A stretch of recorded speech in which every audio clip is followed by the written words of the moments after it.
Circle of exchange. In the circle of exchange are the people in our lives that are paid for their time. For example, staff from support services, doctors and therapists. Our participants spoke about the importance of this close relationship and open communication with staff from support services and how this facilitates a person-centered approach.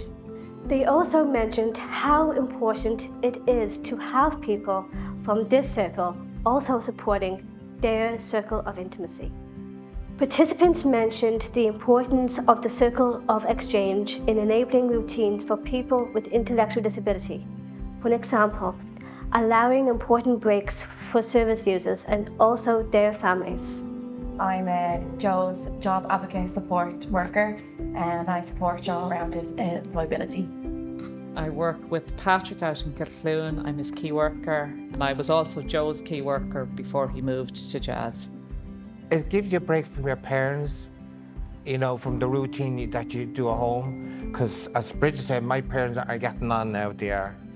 And it's nice to be there to give that support as they're getting on, when they're getting on. And it gives me a chance to get a respite because it gives you a break from your parents and then your parents get a break from you.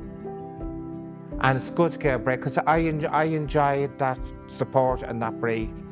And the staff are great, like Josie and Abby are great, and they'll do anything for you. And it's great for that support. And you feel more relaxed when you're with it, that kind of way. But she's fantastic with him. She knows the ins and the outs of him and that. Any issues, she'll always ring me or whatever like and that. So yeah, she's a little pet with him and that. She comes up to the door every morning and links him out, steps him up on the bus and that. And then sure he goes into Mill Lane and he's spiked down there as well and that. But I think he feels quite happy going into Mill Lane because he knows he can talk to whatever member of staff that's there like and that. And he seems to get on well with all the ones in Mill Lane. So yeah, I'm quite happy now that he's in Mill Lane and doing it. For me now, I feel that if he has an issue or any concern or anything like that, that the staff will actually give him time, listen to him on that and see what's troubling him and maybe even try and deal with it. If not, they'd ring me and they'd say, well, Martin had this issue today. Or if I had an issue with Martin at home like that, I could ring the staff in Mill Lane and they're more than willing to help me like that. And have always been since he started in Mill Lane.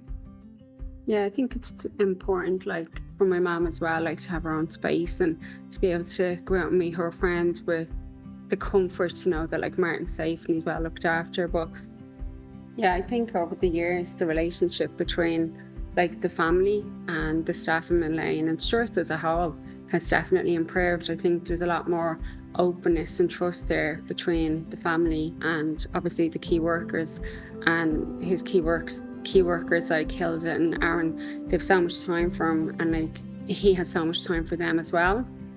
But I think that has to develop. It's not instantaneous. But I think having the relationships and the open communication throughout the years, you build that trust and you build that level of being able to have sometimes a difficult conversation in relation to his care and what he needs, but also if he's not happy for whatever reason. But we have to say, I think over the last kind of 4 years, 5 years, particularly, everyone's been so accommodating to him and really helpful, and I think that's a huge support to my mum. So it's great to get help. On a Saturday, every second Saturday, Stuart sends down this girl, Yvonne.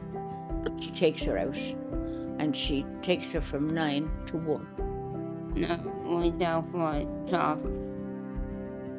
coffee and a treat, but mostly, and we don't mind it and look around the shops. We try to have an open door policy where family members can turn up at any time to see what's going on during the daytime. And we will try and include them in all the decisions that are being made about the delivery of the day service and what we're doing.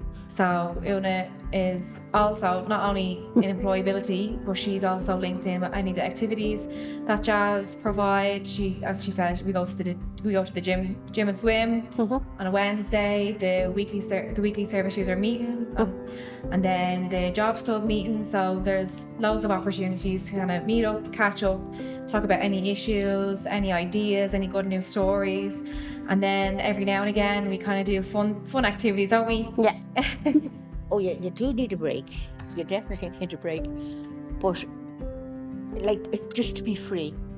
The lads would take on your advice and your support. And to be fair, they give it as well. Like, there's days we be having a bad day, I'm sure. They help us more than we help them. Absolutely. Lives, yeah.